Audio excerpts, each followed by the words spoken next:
오늘은 갈라디아서 5장 1절에서 6절 말씀을 가지고 함께 또 나누겠습니다. 읽겠습니다. 그리스도께서 우리로 자유케 하려고 자유를 주셨으니 그러므로 굳세게 서서 다시는 종의 멍에를 매지 말라. 보라, 나 바울은 너희에게 말하노니 너희가 만일 할례를 받으면 그리스도께서 너희에게 아무 유익이 없으리라. 내가 할례를 받는 각 사람에게 다시 증거하노니 그는 율법 전체를 행할 의무를 가진 자라. 율법 안에서 의롭다함을 얻으려 하는 너희는 그리스도에게서 끊어지고 은혜에서 떨어진 자로다. 우리가 성령으로 믿음을 쫓아 의의 소망을 기다리노니 그리스도 예수 안에서는 할례나 무할례가 효력이 없으되 사랑으로서 역사하는 믿음뿐이니라. 아멘.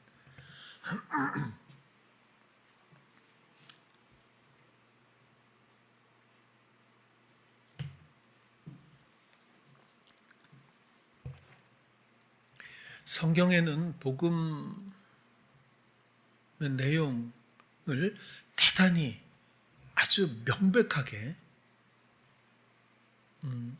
빛 아니면 어두움, 죄 아니면 의, 사망 아니면 생명, 세상 아니면 예수 그리스도, 그렇죠? 불신, 믿음, 이렇게 아주 명백하게 설명해주고 있어요.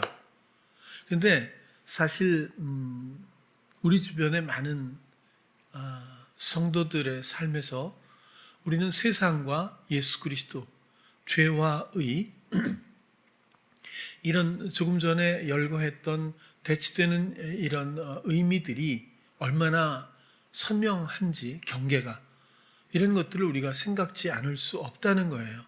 근데 우리는 너무 그냥 간과하는 그런 경우가 너무 많아서 도대체 이게 어디서부터 영적이며 어디까지가 육적이고 또 어디까지가 세상이며 어디서부터 예수 그리스도인지 이런 것들에 대해서 지나칠 정도로 관심이 없거나 아니면 분별하지 않는 그런 세태가 아닐까, 이런 생각을 해보게 됩니다. 오늘 이 내용에서는 그리스도께서 우리로 자유케 하려고 자유를 주셨다, 이렇게 이야기를 합니다. 본문을 그대로 하면 자유로 자유를 주셨다, 자유로 자유케 하셨다, 이렇게 해요. 그러니까 자유라고 하는 것이 그리스도께서 이미 보유하고 계신 그리스도의 대속으로 말미암아 획득하신 그런 그 무엇에도 이젠 얽매일 이유가 없는 사람으로서 그 획득하신 자유를 모두에게 주시길 원한다는 그런 의미겠죠. 우리로 자유케 하려고 굉장히 중요한 복음의 목적입니다. 자유를 주셨으니, 그죠? 자유를 주셨대요. 받으신 분 있어요? 이런 게 문제라는 거예요. 받았다고 느끼지만 그렇지 않은 경우도 있기 때문이죠. 이것을 따지자는 얘기는 아닙니다. 그걸 따진들 누가 따질 수 있으며, 또 지금은 자유하는 것 같지만 조금 지나면 또 어떻게 될지 모르니까 기준조차도 모호할 수 있다는 거예요. 그런데 일단 자문자답은 가능하지 않겠어요? 정죄하자는 것이 아니라 분별하자는 뜻에서 나는 과연 그리스도로 말미암아 자유한가? 자유의 반대표는 뭐죠? 노예잖아요. 그렇죠? 노예, 종. 그럼 나는 노예인가? 혹은 자유한가? 이런 것들은 이런 바울의 어떤 서신의 내용을 통해서 분명히 우리가 교훈을 얻기 위해선 진단을 해봐야 할 필요가 있다는 말씀을 드리는 거죠. 아주 당연하죠. 나는 과연 묶여있는 처지인가? 아니면 난 정말 그리스도의 자유로 난 자유한가? 그런 것들을 생각해야 한다고 봅니다. 모든 영혼들은 자유하거나 아니면 노예, 두 가지 입장 밖에는 없을 거예요. 자, 그렇다면 노예부터 먼저 한번 살펴볼게요. 노예. 무엇의 노예입니까? 근본적으로는 사단의 노예입니다. 사람들에게 가장 만연된 착각은 자기 자신의 삶을 자기가 사는 줄로 알죠. 그러나 전혀 그렇지 않아요. 영적으로는 정말 전혀 그럴 수가 없습니다. 사람은 여기에 붙느냐 저기에 붙느냐지 혼자는 안 돼요. 그래서 성령의 역사 가운데서 의의 종이 되든지 아니면 불순종의 죄의 종이 되든지 둘 중에 한 가지일 뿐입니다. 노예라고 하는 것은 결국 사단의 노예라는 뜻이겠죠. 그리고 사단의 목적은 뭐 여러 가지겠지만 뭐 생각나는 대로 봐도 예수 그리스도와 우리의 영혼을 단절시키는 것, 그런 것이 목적입니다. 그래서 여러 가지 단절시키기 위한 가장 많은 계략은 관심을 빼앗는 겁니다. 그러니까 만나지 마, 교회 가지 마 이런 게 아니라 모든 세상에 대한 마음을 관심을 돌려서 집중하게 하죠. 추구하게 합니다. 그 과정 가운데서 주체를 자기를 다시 삼는 거죠. 신앙생활도 자기 열심으로 하는 사람들이 얼마든지 있어요. 이것은 신앙생활, 우리가 얘기하는 복음 안에서의 신앙은 아니라는 얘기입니다. 우리는 믿음 생활이지 종교 생활이 아니기 때문에 그렇죠.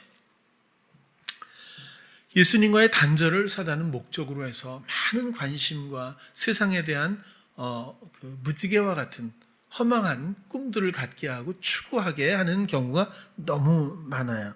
또 결국 사단의 목적은 사랑에서 떠나 있게 하는 거지 않겠어요? 왜냐하면 사랑이라는 걸 자꾸 감정으로 생각하면 뭐 이렇게 좀 혼란할 수 있어요. 그러나 이 사랑은 존재입니다. 사랑은 모든 이 세상 모든 에너지원의 근원입니다. 모든 것은 이 사랑이 시작한 것이고 지금도 사랑 때문에 어마어마한 일들이 일어나 있고 이 사랑의 현실은 팽배해 있습니다. 영적으로 우리가 조금만 교감하려고 관심을 가지면 이 사랑이 모든 것들을 한다는 것을 금방 알 수 있다는 뜻입니다. 이 사랑에서부터 또 단절, 떠나 있게 하려고 하는 것이 사단의 목적이고 또 의에서 단절시킵니다. 의는 그리스도로 말미암는 모든 것입니다. 주님으로 말미암는 모든 것이 옳고 그름, 좋고 나쁨이 아니라 그분으로부터 말미암는 모든 것이 바로 의입니다. 세상에 의는 없죠. 우린 칭의를 받죠.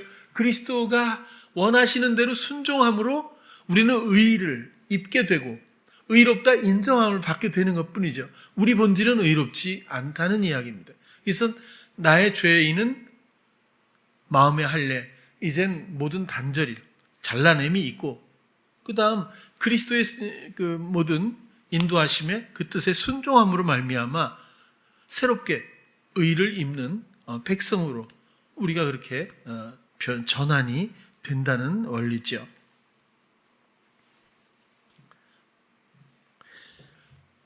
의에 접근하지 못하게 하고 그리고는 생명에 다가가지 못하게 합니다. 그러니까 빛이 없는 게 어두움, 늘 말씀드려요. 생명 없는 게 사망. 그래서 이 사단은 죄와 사망의 임금입니다. 그가 추구하는 것은 바로 이런 것들이에요. 그가 추구하는 것의 결과물은 배경은 이런 것들입니다. 이것이 무슨 행위적인 문제가 아니라 하나님의 선하신 모든 것들의 반대편을 세상이라고 말하지 않습니까? 사단은 우리를 그쪽의 관심사를 불러일으켜 그쪽에 몰두하게 하죠. 그런데 사람들은 이런 기본적인 원리에 대해서 잘 모를 때도 있는 것 같아요. 그러면 우리가 노예인데 사단에게 묶여 있는데 결국 우리가 묶여 있는 유형을 살펴보면 제가 처음부터 말씀드렸지만 사람 사는데 첫 번째가 생각입니다. 똑같은 환경에서 모든 사람들은 생각이 다 달라요. 비슷한 생각을 할 수는 있을 겁니다. 근데 다 달라. 정말이에요. 얼굴 생김새처럼 전부 다른 것 같아요. 생각이. 성경에도 너무너무 많이 나오지만 예를 들어서 사울왕, 이스라엘의 첫 번째 왕이에요. 근데 사울을 왕으로 안 쳐주잖아요. 다윗을 왕으로 쳐주죠. 사울은 베냐민 지파였죠. 키도 머리 하나 더 있고 잘생겼다고. 이 사울 왕이 괜찮은 인물이었던 것 같죠. 하나님이 그에게 기름 부어서 왕을 삼았는데 처음엔 사람도 겸손하고, 그런데 그만 다윗의 출중함에 질투하는 마음을 누가 줬겠어요? 당연히 사단이죠. 악령이라고 하잖아요. 성경도 악령. 사단이 그 마음에 부추기는 바람에 질투가 심하게 일어나서, 웬만한 질투 같으면 중간에 보통 보면 사라지게 돼 있죠. 그런데 죽을 때까지 결국 그는 그 생각에서 벗어나지 못했던 것 같아요. 물론 중간중간마다 내가 잘못했다 이런 말은 있지만 그 다음에 행동을 보면 똑같았거든요. 그렇게 해서 결국 죽음을 맞게 되는데, 성경은 그가 죽은 이유를 하나님을 청종하지 않아서 하나님이 그를 죽였다. 상황적으로는 전쟁에서 그렇게 되지만 영적으로는 하나님을 청종하지 않음으로 죽였다. 이것은 진리입니다. 하나의 원리이기도 하지만 철저한 진리거든요. 하나님을 듣지 않는 사람들은 사망에 거할 수밖에 없는 거죠.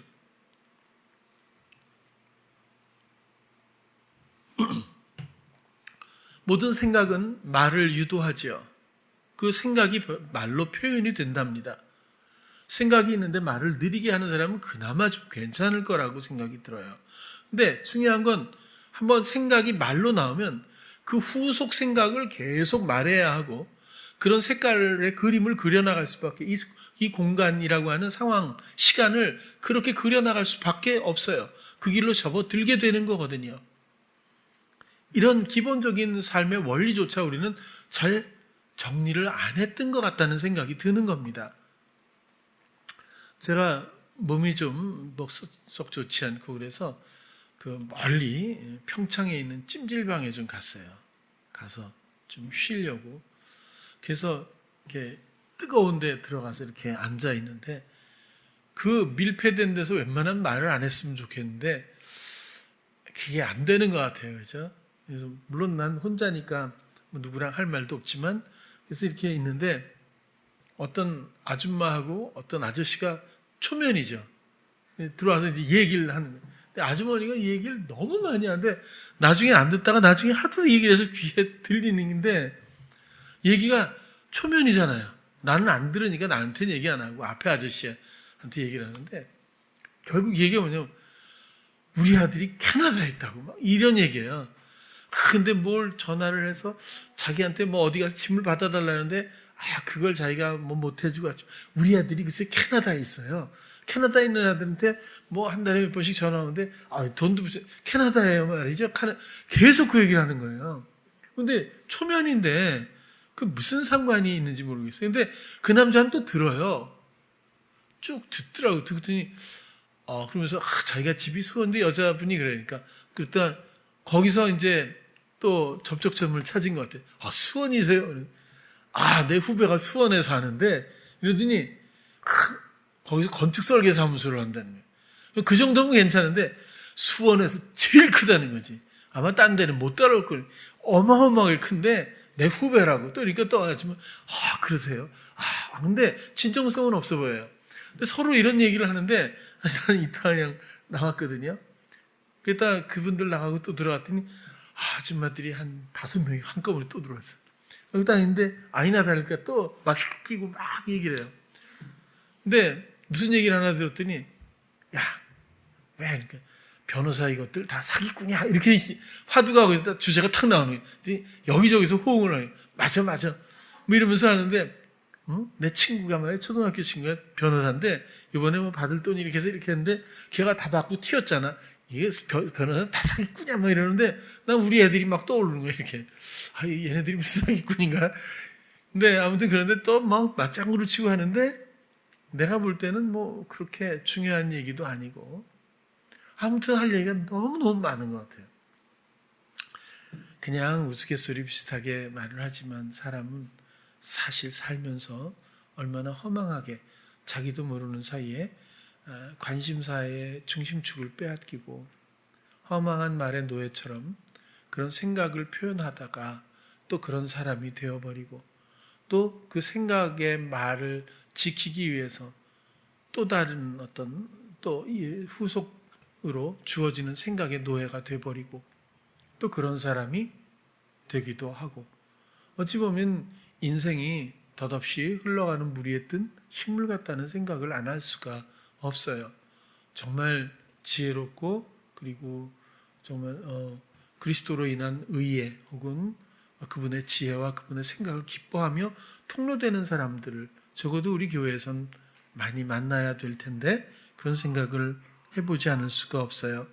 우리 믿는 사람들이라고 해도 어느 때 보면 자기의 소신, 그죠? 혹은 이념도 있겠지만 뭐 가치관이라든지 혹은 자기의 지식, 가장 많은 건 뭐 누구나 성향 이런 것으로부터 솟아나는 그런 부추김의 생각들을 가차없이 이야기하고 또 그런 사람이 되는 그런 연기자 생활을 할 수밖에 없는 끌려가는 묶여있는 삶에서 자유롭지 못할 수 있다는 생각을 너무 할 때가 많아요.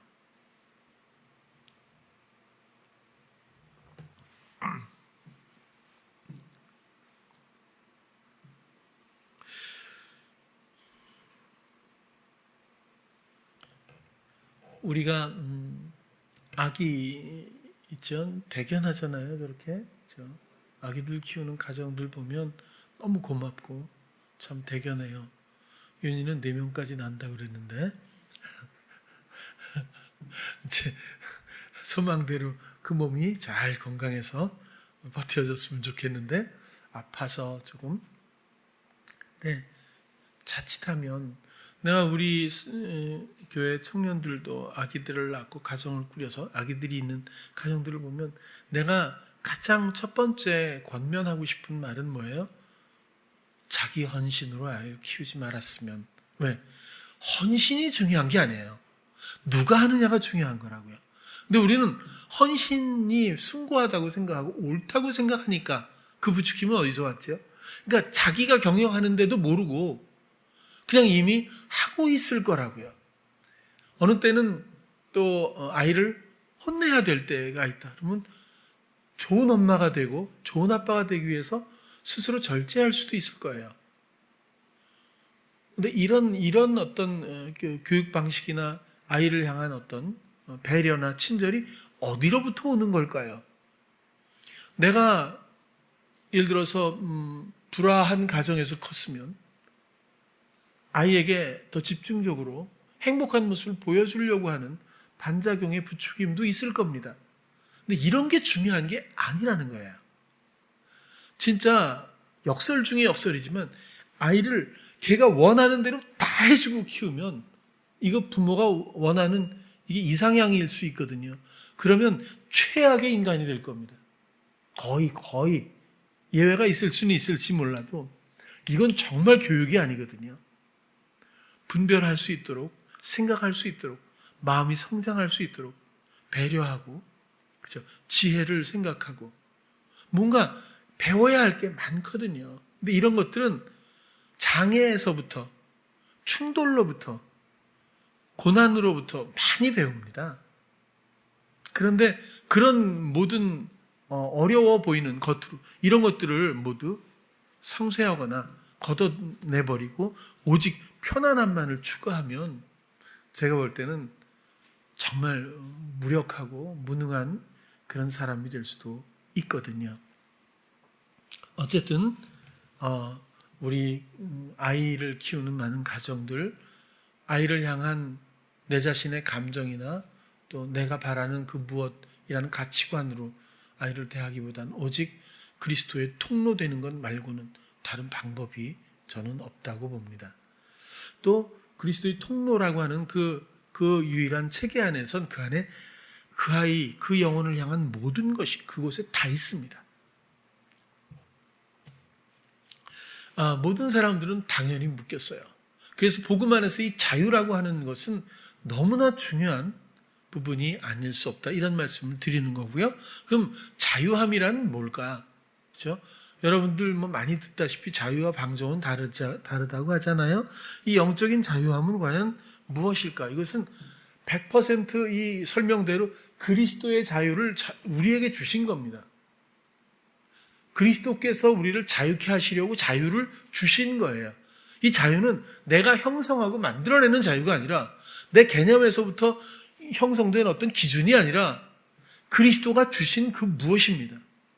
그렇다면 그 내용을 파헤치면 과연 이 자유라는 것은 무엇일까? 그것은 나의 모든 것을 그 예수 그리스도가 하시는 원리, 그 체계를 말하는 거예요. 그것이 자유의 근원입니다. 우리는 간혹 이렇게 하나님을 구하고 하나님께 의뢰하면서 생활 방식이 내가 주도하고 원하고 이런 것들을 두고 또 경영하고 주장하고 있는 이 틀을 잘 이해하지 인식하지 못한 상태에서 내가 진행하다가 예수님을 찾을 때가 많다고 했잖아요.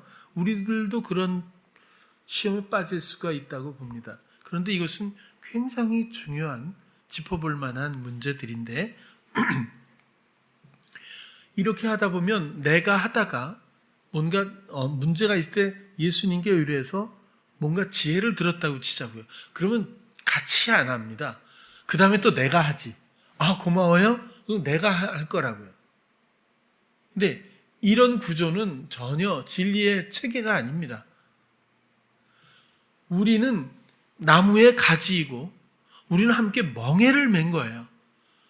시간과 공간, 상황들을 같이 맞이하면서 주님이 나를 위해서 사랑으로 어떻게 하시는지를 내가 보고 고마워하며 나의 작은 역할을 감당하도록 또 힘주시고 생각 주셔서 공감하도록 또 지혜 주셔서 함께 걷는 거예요. 함께 일하는 거거든요.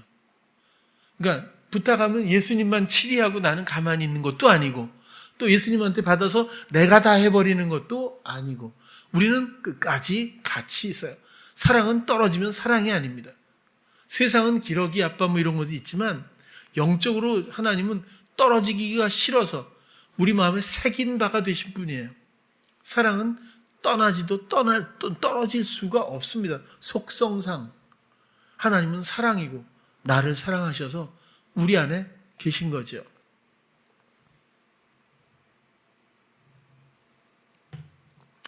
그렇게 수고하고 무거운 짐진 자들아 다 내게로 오라. 그렇죠? 내가 그 짐을, 그렇죠? 그런 거예요.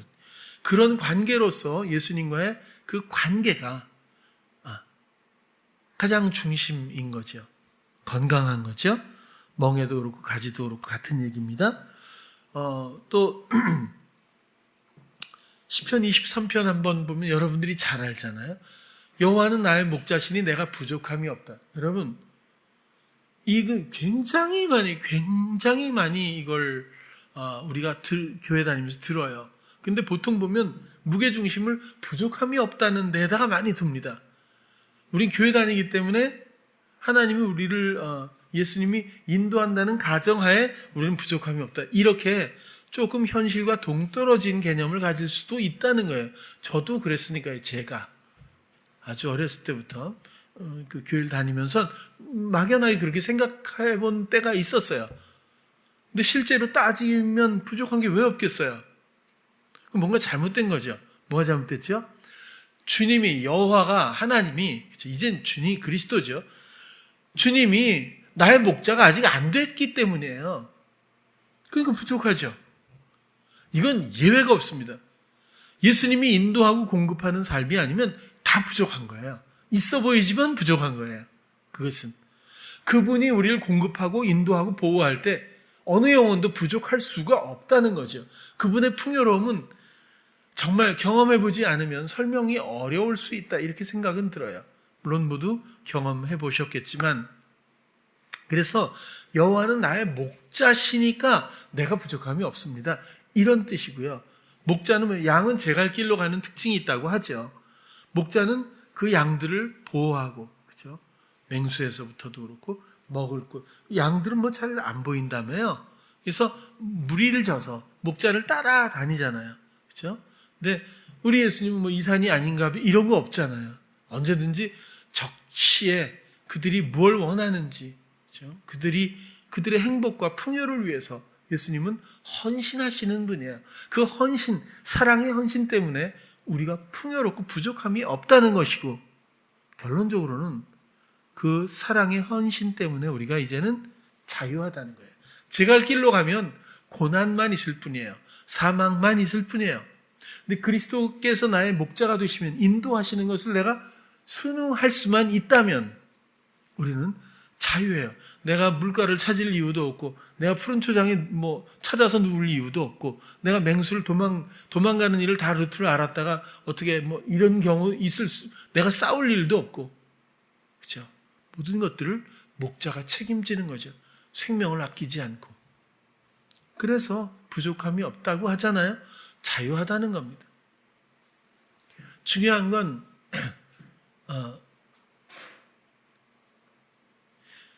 내 영혼을 소생, 다시 살게 하는 거죠.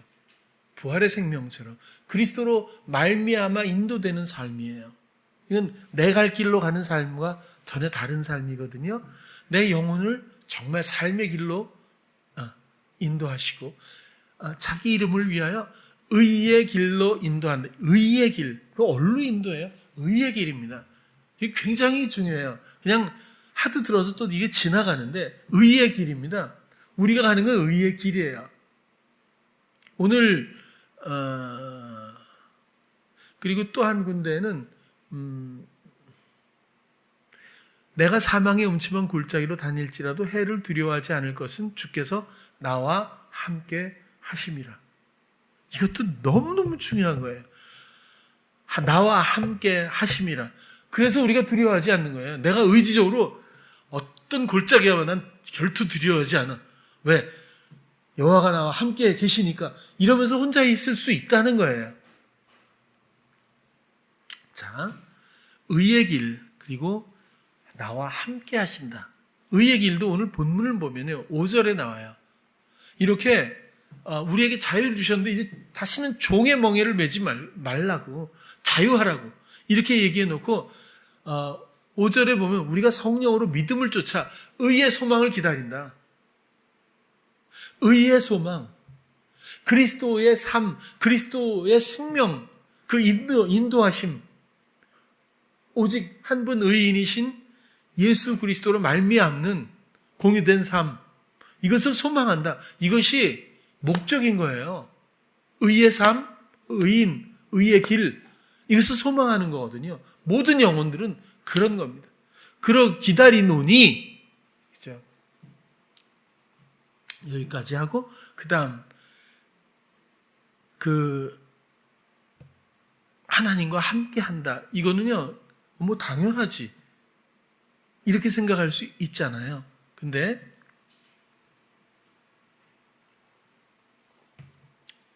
제가 공장에서 아이들을 가르치면서 은희한테 그런 얘기를 했나? 아무튼 얘기를 해줬어요. 이런 문제가 아니라 딱 문제는 하나다. 기준을 지금 그리스도와 함께 있는 건지, 그리고 무엇을 해도 그리스도와 함께 있는 것을 훈련하는 거다. 그래서 이게 영적인 훈련장이라고 내가 얘기를 한 거다. 그런 거예요. 누구에게 친절하거나 유능하게 일하고 이런 문제가 아니거든요. 그리스도와 함께하고 그분의 인도를 받고 있느냐, 이게 전부입니다. 그분이 함께 해야 되거든요, 진짜. 그래서 아침에 일어나서도 차를 타고 가면서도 또 무슨 허드렛 일이라도 하면서도, 다른 사람과 말을 하면서도, 어떤 일을 처리할 때도, 모든 걸 또 눈으로 보고 분별할 때도 그리스도와 내가 함께 있는가를 분별해 볼 아주 필요가 있다는 거예요. 정말 중요한 거예요. 요셉도 그랬고요. 시편도 마찬가지고요. 두려워하지 않을 것은 실제로 여호와가 나와 함께, 이건 예수 그리스도가 나타나시기 전이니까 주님이 나와 함께하고 있다는 사실 때문인 거예요. 그리고 실제 때문이라는 거예요. 예수님이 나와 함께 하시니까 난 두려워하지 않을 거야? 이건 두려워하고 있는 또 다른 독백일 뿐입니다.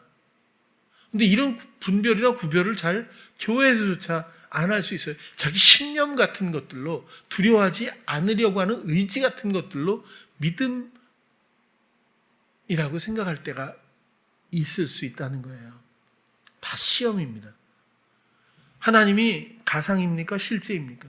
그렇죠. 실제. 실존하시는 분이고 살아계신 분이에요. 적어도 내 안에, 나의 모든 감각 안에 당연히 생각, 지혜, 지식, 마음, 그 모든 감각 안에 살아계신 하나님, 그분과의 교감 가운데서 함께 있다는 것을 만약에 내가 놓치고 있다면 우리는 시험 들어 있는 거예요. 하나님은 우리를 놓아본 적이 없다고 하는데 누가 부인하겠어요? 근데 나는 느끼지 못해. 이게 시험 아닙니까? 무서운 시험이죠.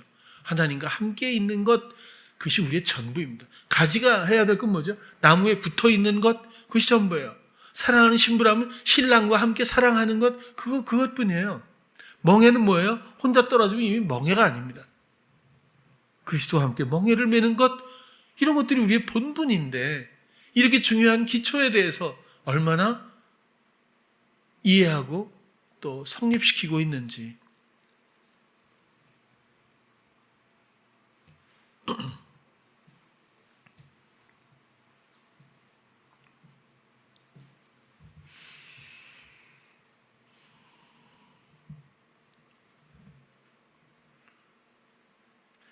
군대에서는요, 이런 얘기 있어요. 선조치 후보고. 그러니까 뭐 어떤 일이 딱 있어요. 그럼 내가 먼저 딱 하고 그다음에 보고를 하는 거죠. 근데 이게 통용이 돼요. 급할 때가 있으니까. 군대는 워낙 급박할 때도 있고 하잖아요. 그러니까 그럴 수 있는 거죠. 그런데 여러분, 신앙 안에서는 이게 안 되잖아요. 선조치 후보고가 어디 있어요? 이 군대 용어지 우리 믿음 생활 안에서 선조치 후보고가 있을 수 있겠어요? 모든 것은 그리스도가 하시는 거예요. 나의 모든 것들을 하시는 분 이름이 예수 그리스도예요.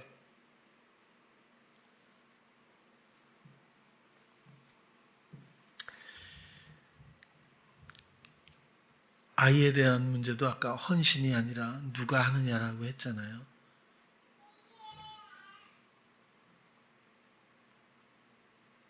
그 인터넷에 그렇게 기사가 떴는데, 교회 다니는 청년들한테 앞으로 10년 후에 계속 교회를 다닐 것 같냐? 50%가 안 다닌다 그래요.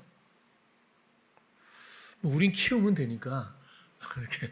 근데 정말 어찌 보면 섬뜩한 이야기일 수 있습니다. 여기서 생각이 나는 건 뭐냐면, 저는 이 세상에 그리스도와 함께 멍에를 맨 사람들이 이토록 없을까? 통로가 되는 사람들이 이렇게 없단 말인가? 그리스도의 말씀을 대언하고 사랑의 지식과 지혜를 나눠주고 증거할 수 있는 사람들이 이토록 없단 말인가? 그런 것들을 듣고 아는 사람들이라면, 그런 것들을 인식하는 사람들이 교회를 떠날 수가 있겠어요? 어찌 보면 우리가 본질을 많이 약화시킨 것은 아닌가, 그동안 교회가. 그런 생각도 하지 않을 수가 없습니다. 이 자유함에 대해서 이번에는 얘기를 하고 있는데요. 자유함이라고 하는 것은 나의 모든 것을 예수님이 하시기 때문에 자유하다고 했잖아요. 늘 뭐 얘기하듯이 애 얼마나 어렵게 키워요. 그렇죠? 너무너무 힘들잖아. 근데 뭐 희선이나 서희나 안 힘들잖아요. 자기가 키우는 건 어쩌다 만나면 얼마나 반가워죠.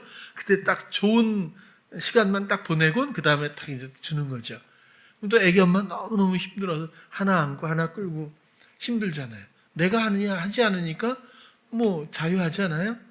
이건 뭐 비유할 만한 원리는 아니지만 이제는 우리가 할 필요가 없다는 놀라운 이 원리를 이젠 잘 정립했으면 좋겠어요. 모든 것을 다 그리스도로 말미암아, 또 그분이 나를 위해서 정말 목자가 되시도록 성립시켜야 하는 거죠. 우리의 선택에 의해서, 우리의 이해에 의해서, 우리의 사랑에 의해서, 우리의 믿음에 의해서 그 관계가, 그 체계가 온전히 딱 정립이 되어야 합니다. 그래서 그렇게 할 때 예수님의 사랑과 예수님의 그 헌신이 우리를 자유케 하는 거예요. 그렇죠? 그냥 내가 내 마음대로가 자유가 아니라 이 자유는 내가 이렇게 만드는 게 아니라 예수 그리스도가 주신 건데 예수 그리스도가 주는 건 야, 이거 자유야. 그래서 자유 이렇게 해서 되는 게 아니라 언제나 그분이 나를 대신해서 하시는 모든 헌신과 인도 보호하시는 이 공급 때문에 나는 자유하다는 거죠. 이것은 현재 진행형이고 그리고 이것은 영원히 언제나 있을 자유함입니다. 잠시 내가 묶이지 않았다는 상황을 말하는 것이 아니고 내가 내 마음대로 한다는 자유의 의미가 아니라 나의 모든 일들을 사랑의 헌신으로 그리스도가 하고 계시기 때문에 나는 자유하다.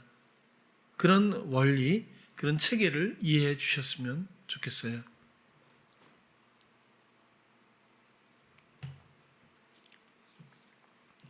어, 6절에 보면 그리스도 예수 안에서는 할례나 무할례가 효력이 없되 사랑으로서 역사하는 믿음뿐이니라.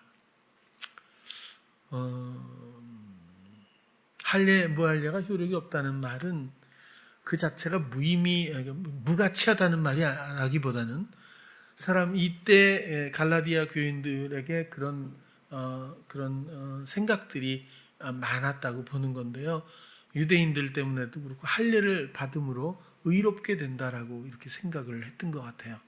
그래서 그리스도로 말고는 의에 접근할 길이 없었네. 의의 길, 그죠? 의의 소망 이런 것들은 그리스도가 사시는 생명으로 말고는 그분의 주장하심 말고는 다른 방법이 없는데 내가 육신적으로 할례를 받았다고 해서 의인이 되고 의를 이룰 수 있다고 생각하는 것 그럴 수 없다는 거죠.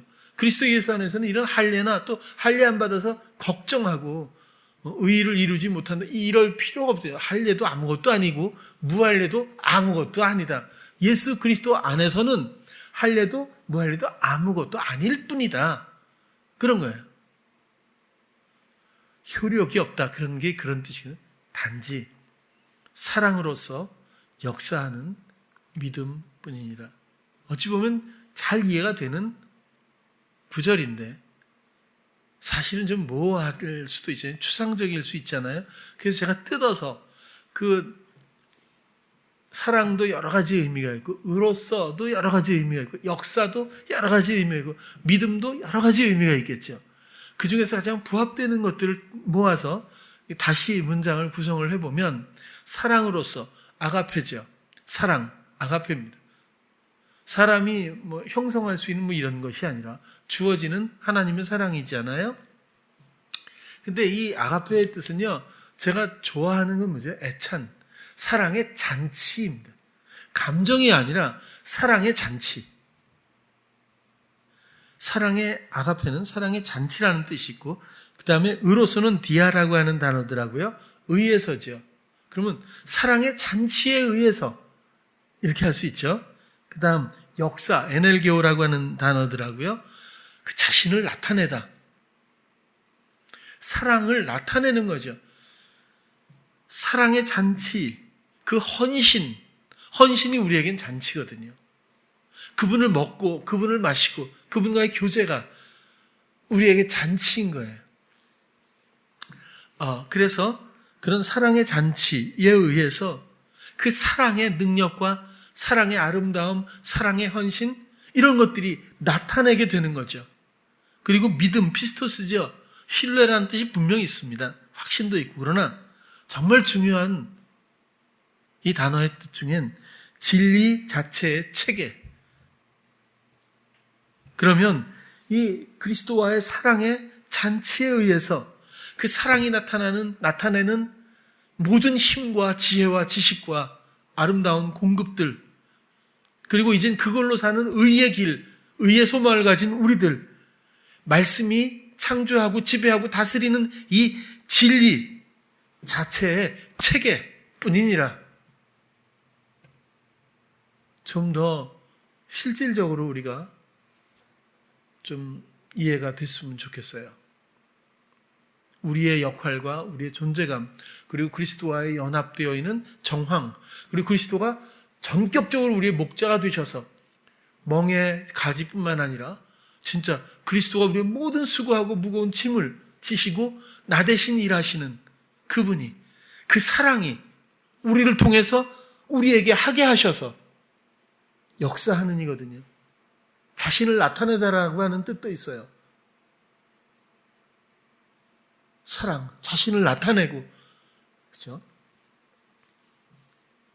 그래서 이런 진리 체계, 진리 자체의 체계, 이런 어떤 구조에 대해서 우리가 나는 이런 구조 가운데서 내가 삶을 걷고 있는가, 이런 것들을 살펴볼 필요가 있고, 의의 길, 의의 소망, 우리는 오직 이제 의를 사모하고 그리스도의 모든 주장하심을 정말 경외하고 기대하고 그리고 믿음으로 순종해야 되지 않겠어요? 이런 말씀으로 다스리는 또 나는 길이요 진리요 그렇죠? 생명이다 하셨던 예수 그리스도 자체, 그분이 하시는 모든 것들, 그분의 뜻이라고 하는 그분의 사랑, 그분의 힘, 지혜, 이런 그분 자체의 체계, 그분의 삶의 체계가 우리 안에 새롭게 장착이 되고 나의 생명의 근원이 되고 모든 것들의 이유가 되고 동력이 되고 의미가 되어야 한다. 그런 것이 아무 효력도 없지만 사랑으로서 역사하는 믿음뿐이다. 이것이 우리의 자유를 설명해 주고 있고, 자유를 얻은 그리스도의 그 사람들, 의의 길로 가는 성도들의 모습, 그 삶의 근원적인 설명을 지금 바울이 해주고 있다고 느꼈습니다. 우리도 살면서 참으로 많은 시간 어느 사이에 내 성향대로 생각하고 주장하고 말할 때가 너무나 많을 수 있죠. 어려서부터 형성되어 버린 어떤 두려우면 두려운 대로, 또 분노하면 분노하는 대로, 또 질투라든지 어떤 생각에 묶여버리면 끝내 빠져나올 생각도 못하고 정말 강력한 종이 되어버리는 생각의 노예들로부터 우리는 출발했습니다. 그러나 예수님은 예수 그리스도의 자유를 우리에게 주셔서 우리를 자유케 하시는 분입니다. 과연 나는 자유한가? 한번 더 진단해 보았으면 좋겠고요. 부디 이 자유를 놓치지 않았으면 좋겠습니다. 어떤 상황도, 어떤 누구라도, 어떤 환경도 우리를 이제는 묶을 수 없습니다. 그리스도로 말미암는 지금 살아계신 나를 향한 사랑의 역사가, 이 사랑의 잔치에 그 어느 것도 회방할 수는 없습니다. 나를 인도하시는 예수 그리스도와의 아름다운 동행이 여러분들에게 있기를 바랍니다. 자유한 여러분들의 노래가 그 영혼의 의의 길에서 울려 퍼지기를 바랍니다. 그것이 성도고, 그것이 그리스도가 생명으로 우리에게 주신 사랑의 살아있는 모든 실시간의 헌신입니다. 그렇게 자유한 우리 사랑하는 찬양교회 성도님들 모두 되시기를 축원합니다. 기도하겠습니다.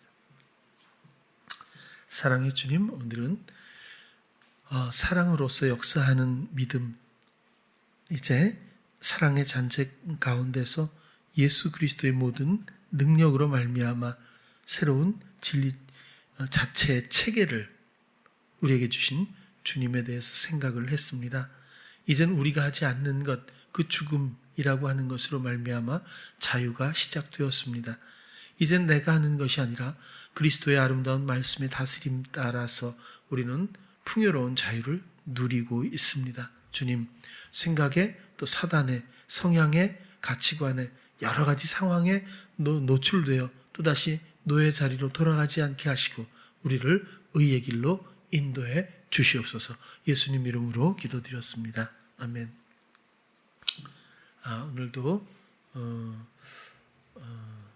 이렇게 또 다 나오진 못했는데 그래도 더 심해질 거라는 전문가들 의견도 있네요. 3월 달이 고비라고 하는데 개학도 하고 날도 따뜻해서 우리나라 사람들은 날 따뜻해지면 야외 안 나가고는 못 베길 겁니다.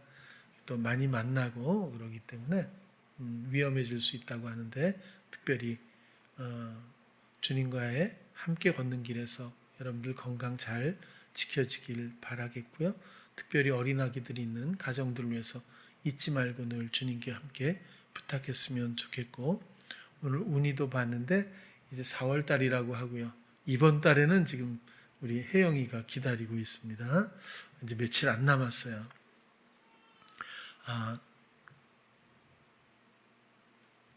그리고 이전도 5월 말에 예정되어 있습니다. 정말 행복한 공간이 되었으면 하는 기대를 갖고 주님께 지혜를 구합니다. 그래서 주께서 정말 행복한, 또 아기들이 너무 행복해하는 그런 교회 공간을 만들었으면 하는 그런 바람이 있으니까 함께 해주시길 기대하고요. 그리고 대부분이 그래도 마음에 헌금을, 이전 헌금을 해줘서 한 사람 한 사람 그 마음이 참 감사하고, 또 그런 것이 돈이라는 것보다는 하나님에 대한 마음, 그 표현, 이런 것들로 그 영혼에 반드시 많은 윤택한 어떤 유익이 있게 될 겁니다. 그리고 헌신하지 않으면 사랑은 확산될 수 없거든요. 성장할 수 없고. 근데 그런 의미에서 좋은 기회라고 봤고, 아주 많은 분들이 다 마음으로 참여해 주셔서 감사한데, 아직은 좀 기다리는 몇 분들이 있는 것 같아요. 3월 말 이렇게 이야기하시는 분도 있고, 또 누구는 지금 실명을 밝힐 수는 없지만 이것은 주님의 것입니다 이렇게 해가지고, 요즘에 주식이 엄청 올라가잖아요. 그래서 거기다 탁 이렇게 넣은 거예요. 그래서 제가 그랬거든요. 딱 넣었을 때 이건 주님 겁니다. 그 주식이 막 오르면 다른 투자도 글로 그냥 올인을 하는 게 어때? 이렇게 얘기를 했는데 어떻게 될지 잘 모르겠어요. 그냥 그렇게 또 마음의 소망을 갖고 하는 사람도 있더라고요. 근데 어쨌든 여러분들의 교회입니다. 단순한 공간이 아니라 영적인 교제가 있고, 또 아이를 위한 많은 그 소망이 있고, 또 복음을 향한 헌신이 그곳에서 또 있게 되고, 또 이렇게 다음 인도되는 걸음걸음에 주의 예비하심과 계획하심을 우리가 많이 기대했으면 좋겠습니다. 그리고 그쪽으로 이사 가면 이제 여기는 실시간 예배가 안 된대요. 와이파이가 공사가 막 굉장히 복잡해서 KTS도 나오고 LG에서도 나오고 그랬는데 못하겠다고 벽을 뚫고 그래서 못했지만, 그쪽으로 가면 아마 실시간 예배가 되고, 그 다음에 의자를 좀 많이 놔서 20%라고 하니까 200개를 놓으면 2인은 40명이니까요. 우리가 격주로 나오면 될 것 같아요. 예배를 격주로 그렇게 하면 되고, 다행스러운 건 누가 와도 차단봉이 있습니다. 그 안에서 다 볼 수 있어요. 그래가지고 만약에 검열이 나왔다, 그럼 우리가 이렇게 딴 데로 몇 사람 빠져나오면 될 것 같기도 하고, 보안이 아주 잘 돼 있어요. 그래서 아무튼 5월 말에 이사 가면 예배를 함께, 또 이렇게 찬양팀도 서고 실시간으로 다시 예배를 시작할 수 있지 않을까 기대를 하는데요. 이번에 이전하면 찬양팀들은 물론이고 우리가 정말 더 새롭게 정리하고 새로운 마음으로 그렇게 모든 것들을 다시 시작한다. 그러면 좋을 것 같아요. 같은 소망이길 바랍니다. 다음 주에 뵙겠습니다.